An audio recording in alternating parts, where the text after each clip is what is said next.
Can I ask you a personal question? Ja? How did you lose your feathers? Well, if you must know, I lost them in a card game. What? I bet all my plumage on a pair of fours. Jesus, what kind of degenerate card player would call in a bet like that? That would be me. Trevor? What? You're a complete bastard. Oh, thanks very much. Don't mention it. Anyone fancy a game of strip poker? This is my day. This is my day. Nothing's gonna stop me. No one's gonna hurt me. No one's gonna make me beg or make me go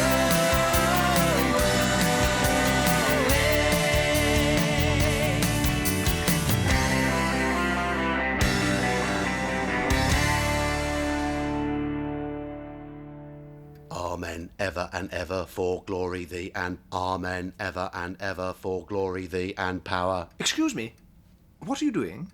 What does it sound like? I am reciting the Lord's Prayer backwards in order to conjure up the devil.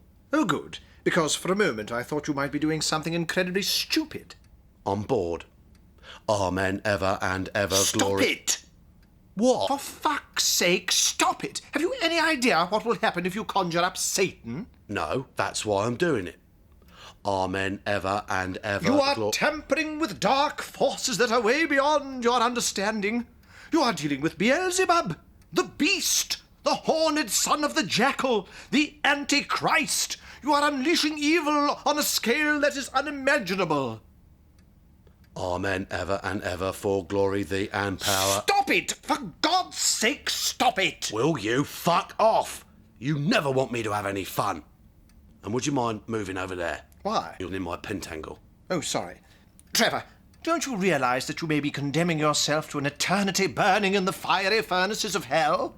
Not necessarily. What do you mean? Well, I have here a flowchart showing the various levels of hell. Think of it as a sort of run-down Trust House 40 hotel. Hotel? Up here on the second floor, you've got your unbaptised, enjoying natural bliss, undercooked junk food, and the occasional jacuzzi. Yes. Here on the first floor, you've got your in limbo brigade, those who died before the birth of Christ, those awaiting redemption, and independent financial advisors. In the ground floor lobby and bar, you've got your minor offences, aggravated burglary, parking tickets, that sort of thing. Uh-huh. And down here in the basement, you've got your place of agonising punishment for all mortals who die unrepentant of serious sin. Oh, and for people who work in HR departments. I see. Now, you will notice that I do not qualify for any of these categories. Not technically, no, but that doesn't mean that you will escape purgatory. Well, according to the Second Council of Constantinople in 553 AD, I think you'll find it does. But what about the more radical thinkers of the Renaissance? Fuck 'em. How's it, guys? What's happening? Trevor seems intent on inviting Satan, the Prince of Darkness, into our home. Well, it'll be nice to have a new face around here. Shall I set another place for dinner? Good idea. I've had another letter from my boyfriend, Vince.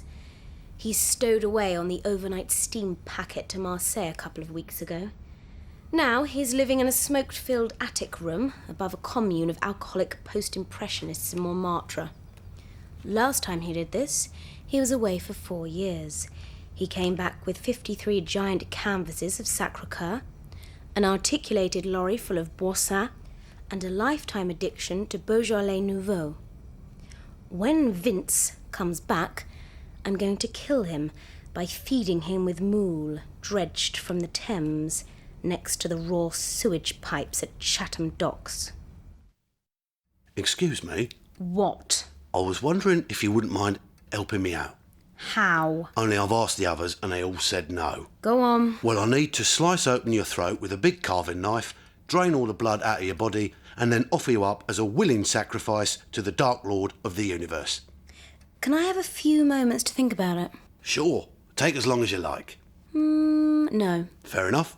There's no point trying to force you, because you have to be a willing sacrifice, you see? Yes. Well, thanks anyway. Sorry to bother you. Don't mention it. I don't suppose you'd just let me You carve out your liver and feast upon it. What on earth for? I haven't had a bite since breakfast. I'm bloody starving. And of course Alice Cooper used to bite the heads off live chickens. Ugh, that's revolting. Britney Spears nicked the idea.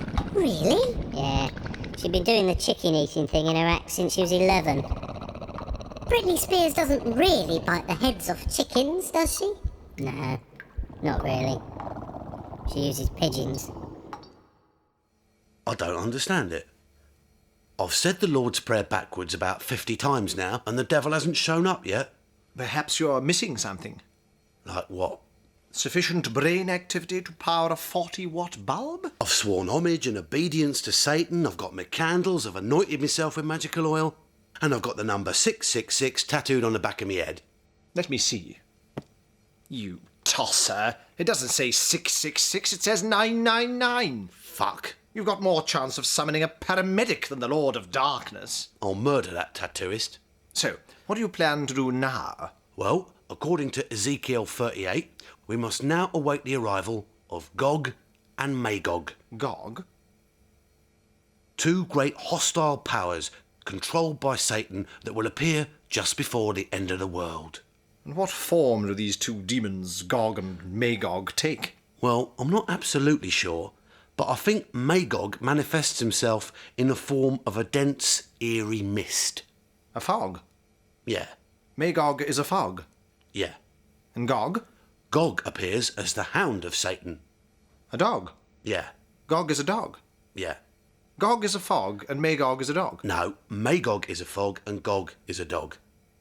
Revelation verse 103. In later rabbinic literature, Gog is also identified as the sow of Beelzebub. In other words, a hog. Yeah, Gog is a hog. yeah. But you said Gog was a dog. Is Gog a hog or a dog? Now I'm confused.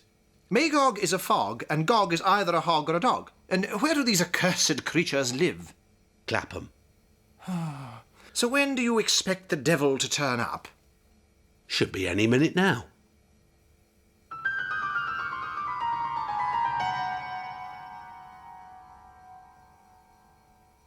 Well, I expect he's got a lot of things to do on a Friday night.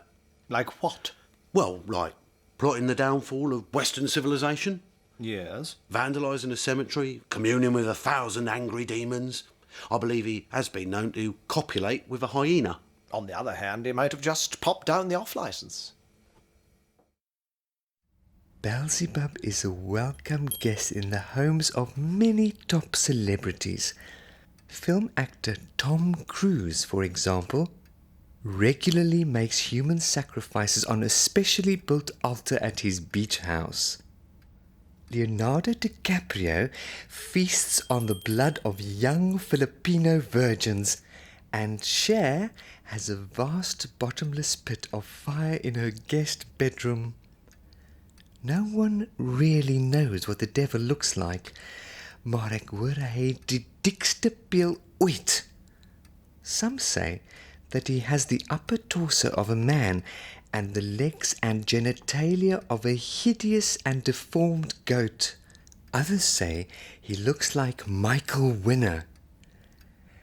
I think I once saw Satan buying the Daily Telegraph in W.H. Smith's, but I might have been mistaken.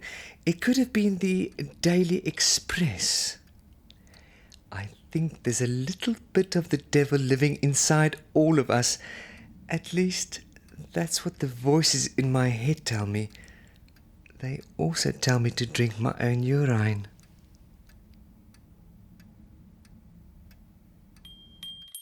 I've been thinking about our little fishy friend.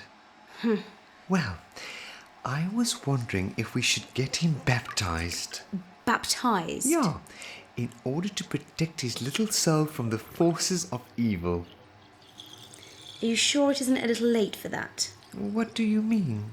Well, I haven't seen him move for about 6 weeks now. Shh, he's asleep. Yes, of course he is. I wonder how we might go about baptizing a goldfish. I'll go look it up on the internet.